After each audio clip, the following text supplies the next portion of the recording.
क्या है भाई ये? जी हाँ, मेरे हाथ में है हॉर्नबिल, क्लास 11th का इंग्लिश। और आज सिल्क रोड के बाद, प्रीवियस लेक्चर हमारा यही तो था, सिल्क रोड। उसके बाद आज हम एक पोम पढ़ने वाले हैं। कौन सा? फादर टू सन। जी हाँ, उसके बाद स्नैपशॉट के बचे हुए भी लेक्चर्स जरूर लेके आऊंगा और बहुत ही जल्दी लेकर के आऊंगा मेरे प्यारे बच्चों। I promise. क्या पिंकी प्रॉमिस? वो क्या होता है? कमेंट में बताओ यार, मुझे पिंकी प्रॉमिस का मतलब नहीं पता होता। ठीक है, चलो तो आज हम बात करेंगे फादर टू सन के बारे में। This is very very interesting पॉम।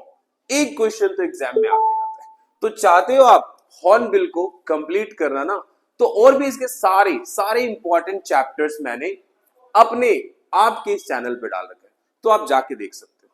तो बात करते हैं अब इस पॉम के इंपॉर्टेंट वोकैबुलरी के बारे में। जी हाँ मेरे प्यारे बच्चों, वोकैबुलरी ही वो चीज है जो 4 चांद लगाएगा आपकी इंग्लिश में, आपके इंग्लिश को एनहेंस करेगा, आपके वोकैबुलरी को बूस्ट करेगा और आंसर राइटिंग के स्टाइल में ना 4 चांद लगा देगा। एग्जामिनर देखते ही खुश हो जाएगा और कहेगा वाओ, ये बच्चा तो डिजर्विंग है, इसे तो फुल मार्क्स दे दो। चलो तो फिर शुरू करते हैं। पहला वर्ड है प्रोडिगल, फिजूल खर्च करना, अपव्ययी। द नेक्स्ट वर्ड इज स्ट्रेंज्ड, छोड़ देना या दूर हो जाना, भावनात्मक रूप से दूर हो जाना, है ना। डिसिप्लिन, अनुशासन। एलियन, आपको लगता होगा बस जो दूसरे प्लेनेट पर रहता है वही एलियन होता है। एलियन का मतलब कोई भी बाह्य व्यक्ति। जी हाँ, अजनबी, अपरिचित। The next word is reconcile, मेल मिलाप करना। ग्रीफ, दुख, दर्द। चास्टन, दंडित या सुधार हुआ। अंडरस्टैंडिंग, बड़ा सिंपल सा वर्ड है, समझदारी। लॉस, हानि, है ना, नुकसान। कम्युनिकेशन, संचार करना किसी से। वैल्यूज, मूल्य, सिद्धांत। गैप, दो चीजों में, किसी चीजों में गैप होना, दूरी होना। आइडेंटिटी, पहचान। रिवील योर आइडेंटिटी, कहते हैं ना अपनी पहचान बताओ। कॉन्फ्लिक्ट, टकराव। And the last word is relationship, संबंध। तो ये तो था प्यारे बच्चों इस पॉम के सारे important vocabulary.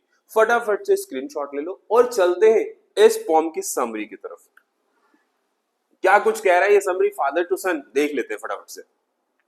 So the poem is referred from father to son and expresses the deep emotional gap. जी हाँ, पिता और पुत्र में एक इमोशनल गैप है, उसी को रिप्रेजेंट कर रहा है ये poem. Between a father and his son, the father feels, जिस वजह से पिता क्या महसूस कर रहा है? उदास महसूस कर रहा है, सैड महसूस कर रहा है। एंड हेल्पलेसनेस और helpless, because even though the son physically present, son है उसके पास, भौतिक रूप में, शारीरिक रूप में मौजूद है, पिता के सामने ही है उसी घर में, लेकिन फिजिकली प्रेजेंट होने के बावजूद भी वो इमोशनली, मेंटली पिता से दूर है। He is mentally and emotionally distant, पिता से दूर है। सो दे लिव इन द, रहते तो साथ में ही है, they live in the same house, एक ही घर में, yet they do not understand each others, फिर भी एक दूसरे के भाव को नहीं समझते हैं, थॉट्स को नहीं समझते हैं, विचारों को नहीं समझते हैं, फीलिंग्स को नहीं समझते हैं, वैल्यूज को नहीं समझते हैं, दूर दूर रहते हैं, कटे कटे, इस तरीके से। ओके, तो ओवरऑल जो पोएम है वो एक्सप्रेस कर रहा है एक डीप इमोशन को, पिता के इमोशन को। और इमोशन क्या है कि पिता और पुत्र एक ही घर में है, लेकिन रहते हुए भी, फिजिकली एक ही घर में रहते हुए भी इमोशनली वो एक दूसरे से बहुत दूर है। Let's move. So the father has tried to guide, पिता ने बहुत बार कोशिश की है अपने पुत्र को गाइड करने की। डिसिप्लिन हिज सन, अपने पुत्र को अनुशासन सिखाने की। बट लेकिन ऑल हिज एफर्ट्स, सारे के सारे उसके प्रयास बेकार, efforts have failed. The son follows his own beliefs, पुत्र जो है अपनी मान्यताओं को ही, अपनी धारणाओं को ही फॉलो कर रहा है, जो उसे अच्छा लग रहा है लाइफ स्टाइल में वही कर रहा है। Which are different from those of his father, जो कि टोटली उसके पिता से अलग है।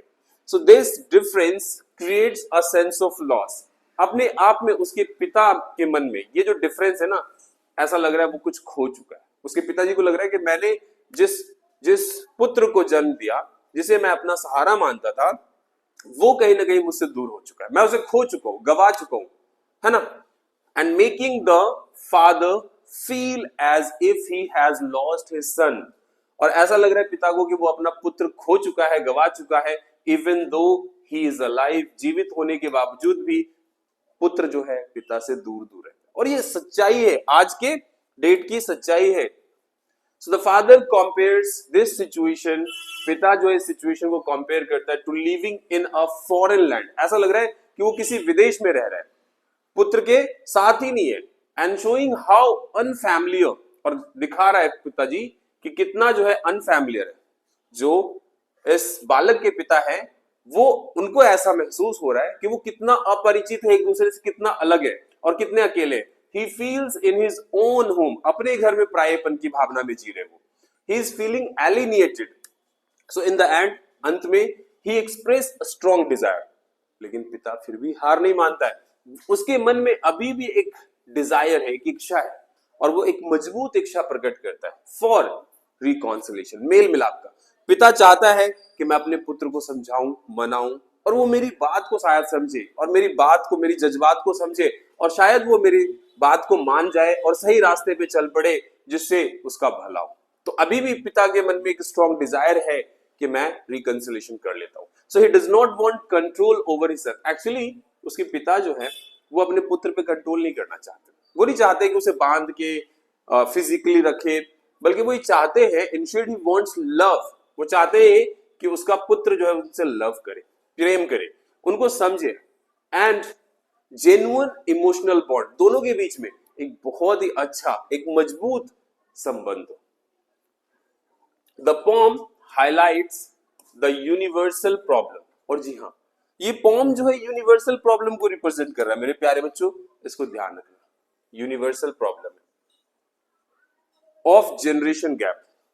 जी हाँ, जब तक पिता देखते हैं कि बच्चा छोटा है, बेटा छोटा है, तब तक पिता अपने पुत्र के नजर में हीरो होता है।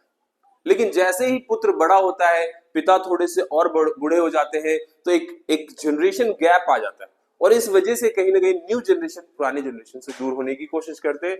So this is a generation gap and the pain caused by lack of communication. और जो पिता के मन में जो दर्द है वो लैक ऑफ कम्युनिकेशन से, बेटा बात ही नहीं कर रहा है बिटवीन पेरेंट्स एंड चिल्ड्रन। आजकल के बच्चे अपने पिता माता से प्रेम ही नहीं कर रहे, बात ही नहीं करते, इग्नोर कर देते।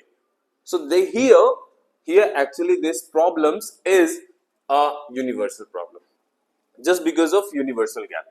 So we need to understand this situation. Okay, so let's move to the important question answer of this chapter or this poem. तो सबसे पहला क्वेश्चन है, what is the main problem between the father, पिता और पुत्र के बीच में मुख्य समस्या क्या है, इस कविता के माध्यम से बताओ। So the main problem between the father and the son, जो मुख्य समस्या है, the lack of emotional understanding, दोनों ही एक दूसरे को इमोशनली नहीं समझ पा रहे, भावनात्मक रूप से नहीं समझ पा रहे, एंड कम्युनिकेट नहीं करते, बातचीत नहीं करते। बातचीत करना चाहिए ना, नहीं हो रहा है। सो दो दे लीव इट टुगेदर, एक साथ रह रहे, they live in same home, they do not share thoughts, फिर भी अपने विचारों को आपस में बांटते नहीं, वैल्यूज को नहीं बांटते, और फीलिंग्स को। So the generation gap has created, ऐसा क्यों हो रहा है? जनरेशन गैप की वजह से हो रहा है।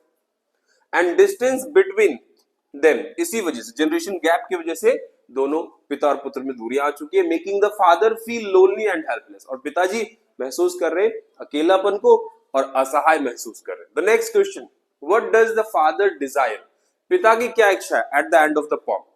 तो वही कि वो अभी भी उनके मन में एक स्ट्रॉन्ग डिजायर है रिकंसिलेशन का। वो चाहते हैं कि अभी भी अपने पुत्र को समझाएं, सिखाएं, और वो बांध के नहीं रखना चाहते, वो कंट्रोल नहीं करना चाहते, बल्कि वो चाहते हैं कि जो उनके पास वैल्यूज है, जो उनके पास डिसिप्लिन है, वो सीखे उनसे, उन्हें थोड़ी सी इज्जत दे। तो पिताजी ये चाहते हैं। So at the end of the poem the father desire reconciliation. जी हाँ, मेल मिलाप करना चाहते हैं, वो चाहते हैं कि ये जो जनरेशन गैप है ना, ये टूट जाए, मेरा बेटा मुझसे बात करे, है ना, मेरे वैल्यूज को समझे, मुझे थोड़ी सी रिस्पेक्ट है, that's it. And the emotional closeness, चाहते हैं कि इमोशनली हम दोनों पास आ जाए, एक अच्छा बॉन्ड बन जाए, एक मजबूत संबंध बन जाए पिता और पुत्र में। So he does not want dominate, दरअसल वो अपने पिता जो है अपने पुत्र पे डोमिनेट करना नहीं चाह रहे, जैसा कि मैंने बताया कि उन्हें कंट्रोल नहीं करना चाह रहे, but wishes for mutual love, वो चाहते हैं कि उसका पुत्र भी उतना ही प्यार करे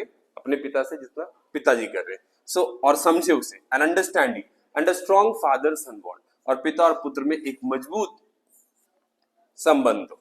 तो प्यारे बच्चों, आज तो था इस फॉर्म से इतना ही, बहुत ही जल्दी मिलेंगे और भी ऐसे इंटरेस्टिंग से लेक्चर में। All the best.